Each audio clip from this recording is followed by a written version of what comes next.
All right, I'm gonna give a quick rundown of my take on the bias variance trade-off, how I think about it, um, how I understand it, my kind of mental model, and how I remember it. Okay. Um,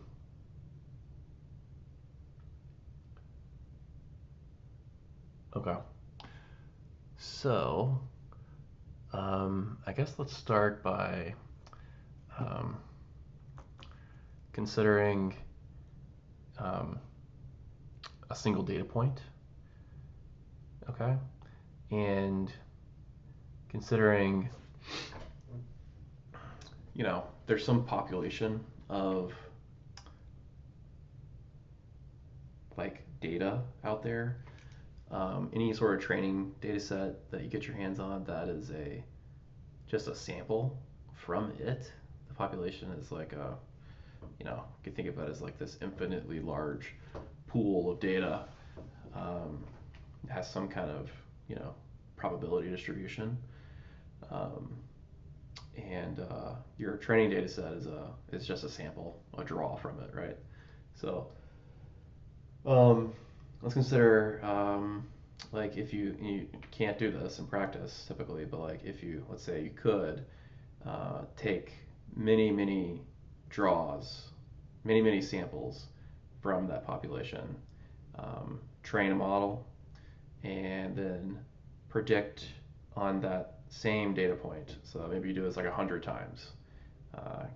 Resample from the population to get your training set, train your model, and then take the same kind of fixed data point and predict on that data point. Um, you have to think about things that way in terms of expected values and such. Okay, so um, so in this scenario, right? Um, and again, I'm not going to be super tight on the math here. It's about concepts here and using a little bit of math notation to aid in that, but really pushing for concepts here. This is not going to be totally technically mathematically correct. Okay, so keep that in mind. But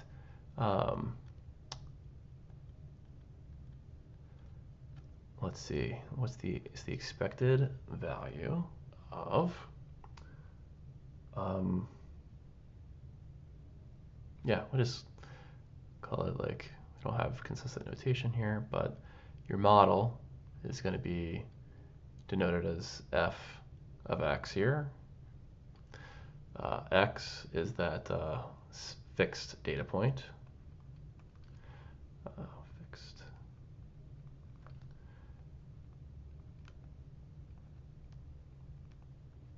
Okay. And yeah, so this is like sampling over many times over the distribution of the data, training the model, and then predicting on this data point. So if you do this over and over and over again, this is the expected value of the prediction. Okay, and like there's a few ways that could go, right? Like and then also there's this concept as well, which we can denote just f of x with no hat. Okay. In fact, why don't we, just for the sake of our mental health here, we'll just call it y. Okay. So y is the true label for this data point x. So let's say that, like, in a two-dimensional space here, you have y here. So this is the true value, right? You could, perform this 100 times, and then you end up like predicting, over here, maybe like some really far ones, like really big errors potentially, right? Right? Each individual sample has like a ton of variance, but if you take the average, you're actually really spot on, okay, with the true value here, okay? So that's one possibility for how this could go down. Another possibility is, you could sample a bunch, okay, and like all of your predictions are pretty close to each other, but the average is actually pretty far away. It's a large error here, okay? And yeah, there's other permutations of this, like where you could have, high variance and a high, this is the bias. Let me actually just specify that. This is your bias. Okay, and then kind of like this, or in this case this,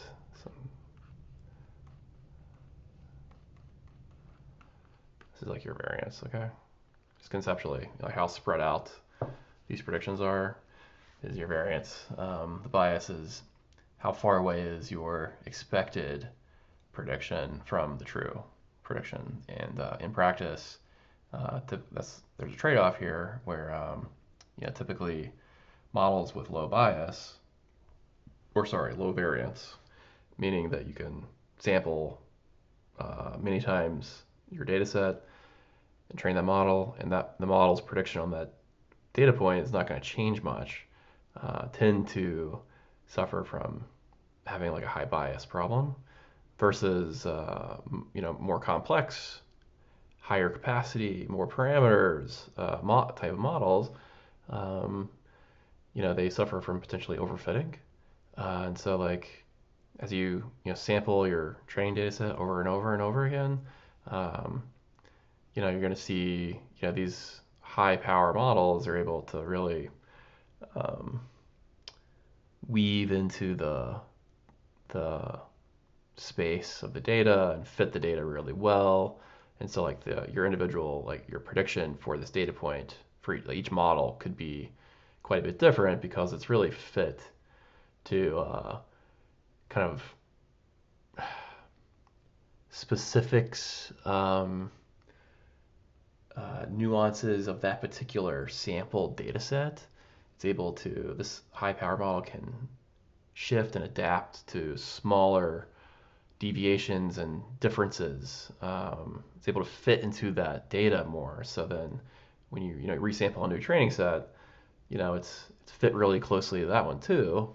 And the result is, the predictions for this data point are going to be different versus like kind of a low capacity. You can think of like a dumb model that it keeps sampling and it's not able to pick up on and fit to these small irregularities in the training sample. So like it's only fitting kind of like the loudest, most obvious pattern in the data, which will be present for like every sample that you take. So you'll see kind of very consistent predictions, but you could potentially be very off. Anyways, that's like how I think about. That's how I start to think about this. Okay. Okay, just a little bit more math. So let's do the bias first here. So let's say we can maybe kind of define the bias a little bit better.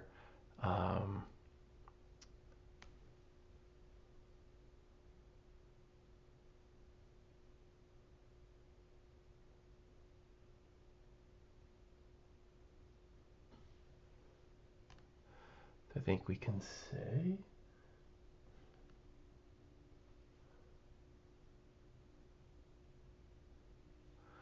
it's like the expected value of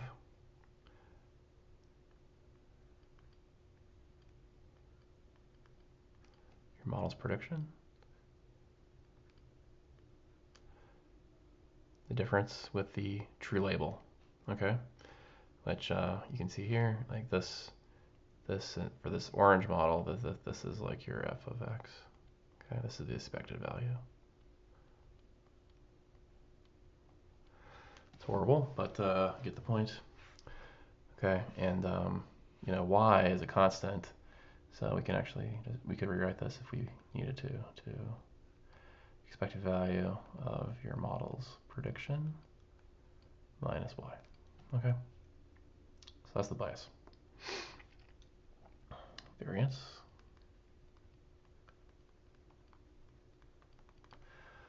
Okay. Basically, so again, what we're gonna define variance as is the kind of the difference between the expected value of your model and any one of these singular predictions. I think we can write this like expected value of so this is a single model prediction, right?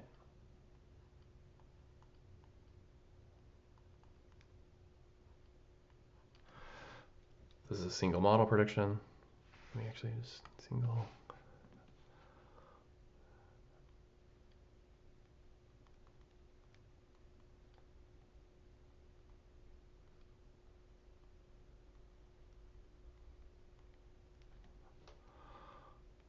This is like the center of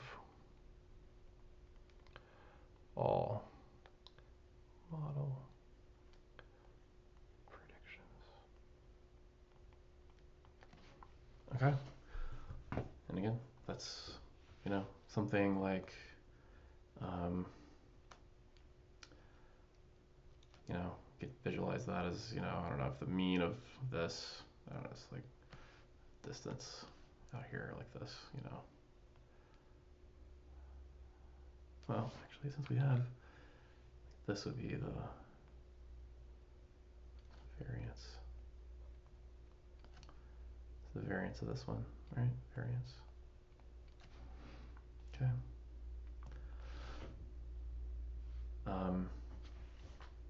Yeah.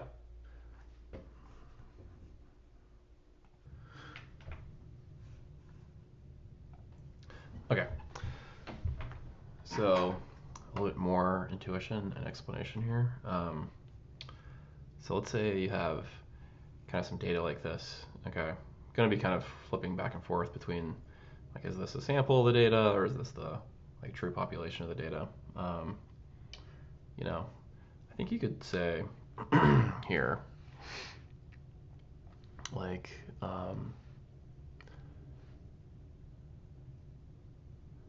maybe the like the true decision boundary is something like this. Okay. With some noise, right? There's going to be some noise here, right? Like irreducible noise. Thus, you know, some of these data points being across the boundary. This is just kind of like the center of the cloud, the fuzzy boundary. And so let's consider a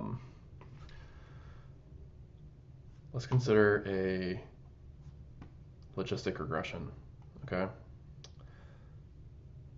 So let me see if I can,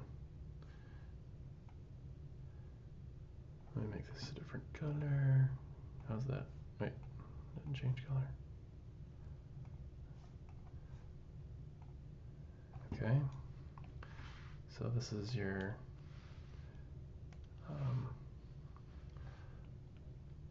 whoa.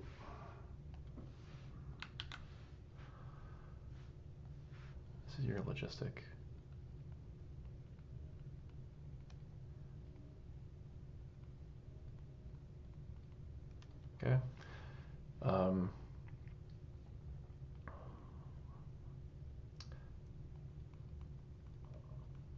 which is known to have a high bias and a low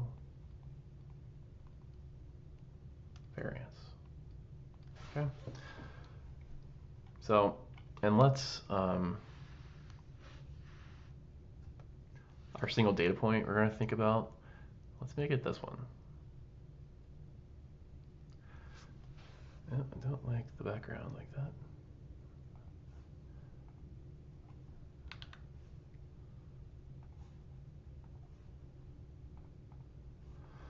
Okay, so this is our data point of interest, right?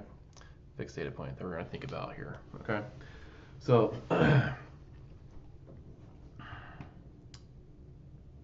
in this case, right, like let's say that we, resample this data 100 times, okay?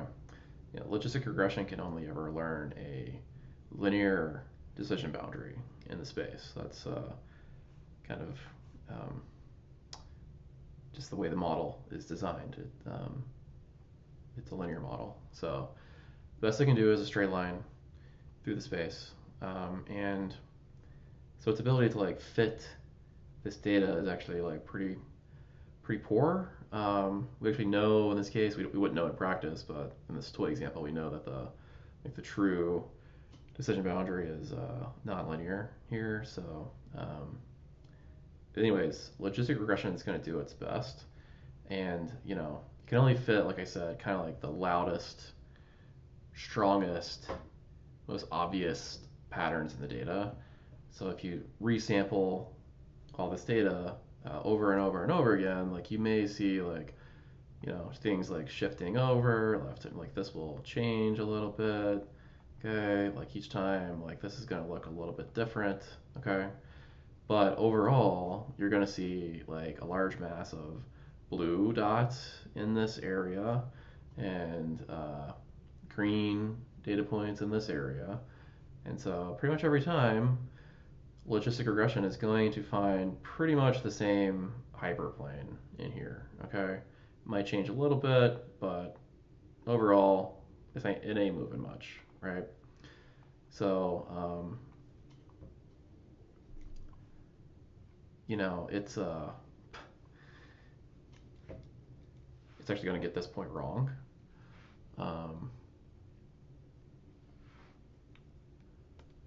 And this is like, let me zoom in. This is our bias right here is the bias, okay? But this hyperplane is like always going to be right around here, okay? So like this bias, okay, and honestly this prediction, which would just be like kind of like a low probability of class 1 if green x's are 1. It's like in this case it might be like a y, and the logistic regression is going to be like outputting some kind of like a 0.55. Okay, so it's like pretty close to the decision boundary, but definitely on like the positive class side. So we'll say it's something like 0.55. And since this decision boundary isn't going to be moving much over all of our samples of our training set, this is going to look the same pretty much every time. Problem is, obviously there's a bias here, right? Like, okay, I'm not going to try to explain every single detail, but you can see the point, I think, that you get very consistent predictions on this point.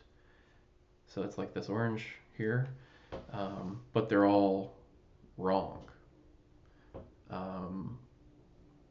Okay, so that's logistic regression, okay?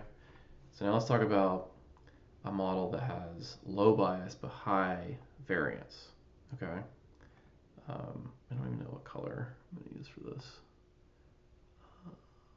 Orange already, green, blue. I don't know, try brown or something. Okay, so let's now talk about a decision tree, okay? single decision tree.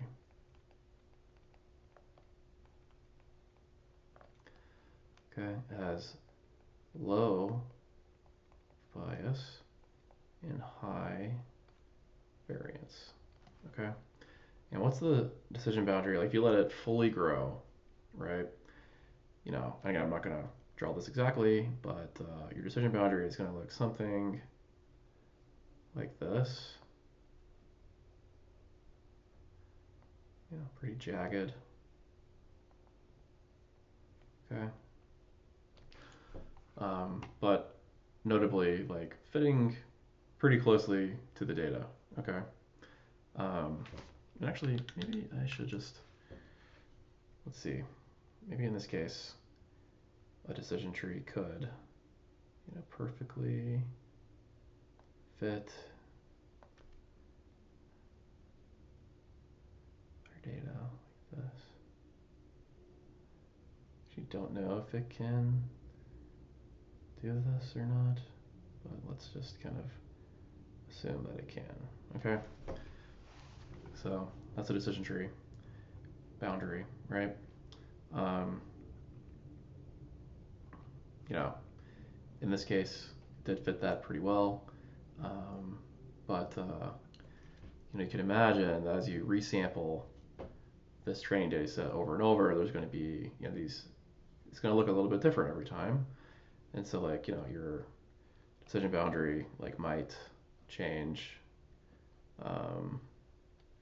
quite a bit. You know, still following like maybe broadly the same shape. Who knows? Maybe it could do even like some crazy stuff, you know, like that. Okay.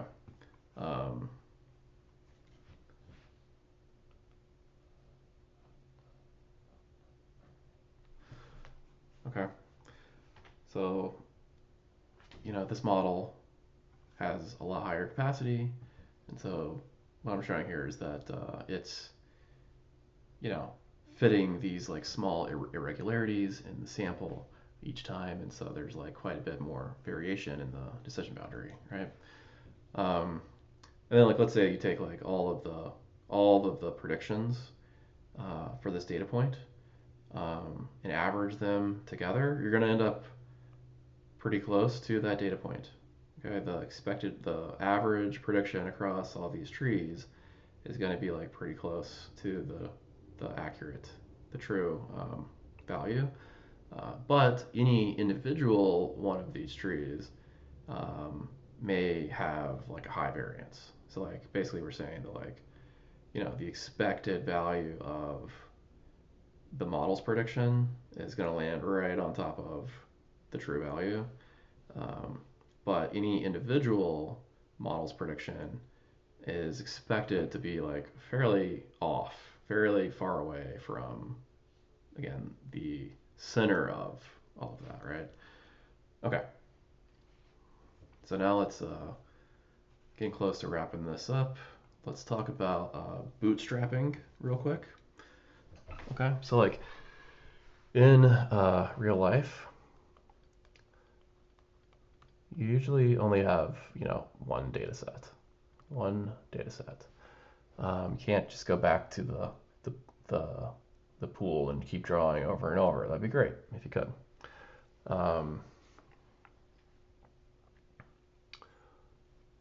But typically you can't do that. Okay, so what we have is we have a single data set, right? And like n data points, and let's say that that has been sampled truly randomly from the population. Okay.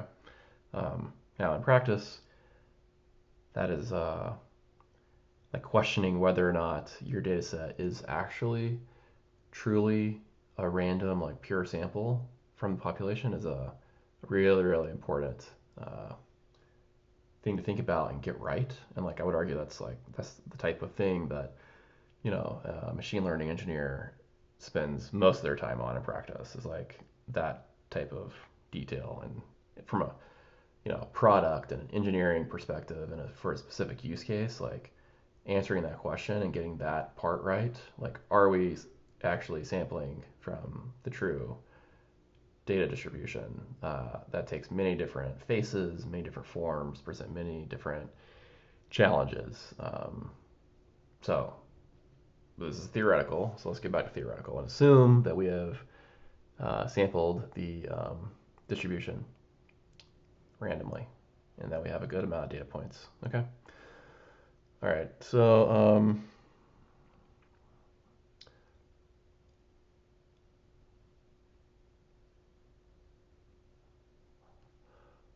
I guess let's say the true distribution. Actually, let's make it a little more interesting. Okay, let's say the true population distribution looks something like this. Okay. And so we sampled from it, right? So if we drew like a histogram of our data,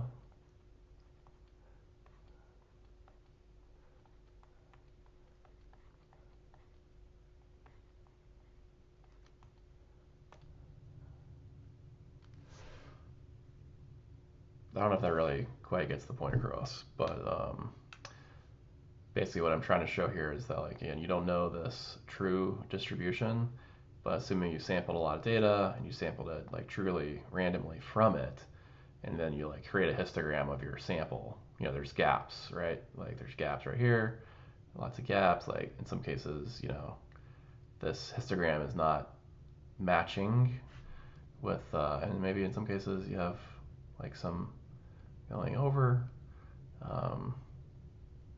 Okay.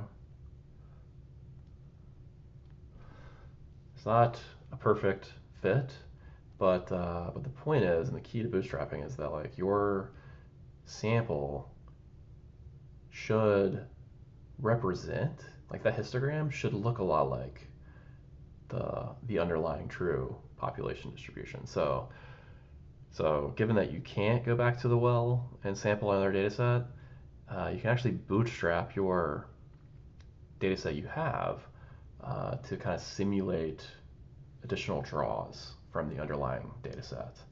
So you just do that by taking your empirical histogram defined by your data set, and you just sample from it with replacement. With replacement is key because that's, again, just trying to simulate, if you take the distribution of your data as a proxy for the underlying distribution, then the best way to sample, do proxy sampling, is just to just keep randomly sampling your actual data points. Like you're not doing any interpolation or extrapolation. You're just taking your data set and it's doing like a pandas sample with replacement equals true. Okay. All right. So the next and final topic here is bagging, which follows immediately from bootstrapping. Bagging, bootstrap, aggregating.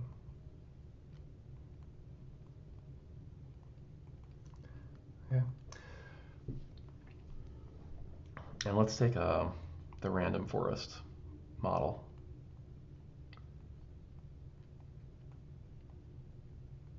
As an example, okay? So we already talked about decision trees, right? And the fact that they have low bias and high variance, okay? So let's go back to this example here, okay? The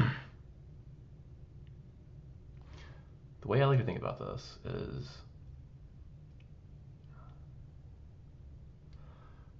okay, this is going to be kind of like your model's prediction range, right? And like, let's say that right here, that's the true value for a particular data point, right? Now, I guess I can use maybe the same color as I did earlier for the tree. Okay, so again, going back to our example with the tree, Again, assuming that you could go back to the well, and we're just go ahead and skip that step. We're going to use bootstrapping here to simulate going back to the well, drawing a new data set, and training a new model, and making a prediction on this data set, on this data point, okay? And because we have a high variance but low bias, what that's going to look like is, your predictions are all over the place, right? All over the place. These are your resampling from your data set, doing bootstrapping, you're training a new model and making a prediction on this data set, and you're getting predictions, all over the place. Lots of errors, individual errors. But if you take the average of all these predictions, because this is a low bias estimator, your average will be pretty close to the true value. Okay, so that's what random forest does. It kind of combines these concepts. You train maybe 100,000 decision trees in parallel, trained on a bootstrapped version of your data set. Each of those trees in the forest makes a prediction on a data point, and you just average the predictions across all the trees in the forest. That is exactly what this is doing here. Yeah. All right. I think that's all I had on this topic.